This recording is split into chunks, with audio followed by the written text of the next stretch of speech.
Sports injuries అవ్వకుండా తీసుకోవాల్సిన జాగ్రత్తల్లో ప్రధానంగా ఏ స్పోర్ట్ ఆడుతున్నారో ఆ స్పోర్ట్‌కి సంబంధించిన గేర్ అంటే మనం వేసుకునే జెర్సీస్ గానీ, లేకపోతే ఫుట్‌వేర్ గానీ చాలా చాలా ఇంపార్టెంట్.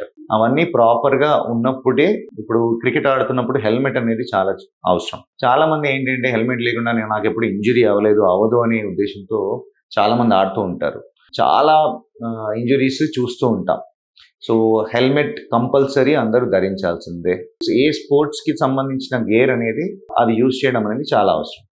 నెక్స్ట్ థింగ్ మనం బాడీని ప్రాపర్‌గా ప్రిపేర్ చేయడం ఆడడానికి. Warm-ups important. స్ట్రెంథెనింగ్ ఎక్సర్‌సైజెస్ అనేవి రెగ్యులర్‌గా చేస్తూ ఉండాలి. స్పోర్ట్ ఆడిన తర్వాత కూడా కూల్ అప్ పీరియడ్ అనేది ఉంటుందన్నమాట. సో, అది కూడా కొన్ని స్ట్రెచెస్ అనేవి చాలా చాలా అవసరం. సో, ఇవన్నీ రెగ్యులర్‌గా ఫాలో అవుతూ మంచి డైట్ తీసుకుంటూ రెగ్యులర్ యాక్టివిటీ ఎక్సర్‌సైజెస్ చేస్తూ ఉంటే గనుక స్పోర్ట్స్ ఇంజురీస్‌ని మనం అవాయిడ్ చేయొచ్చు. మీరు తీసుకునే అదే మందులు, అదే నాణ్యమైన మందులు మెడ్ ప్లస్ బ్రాండ్స్ పై సగం ధరకే.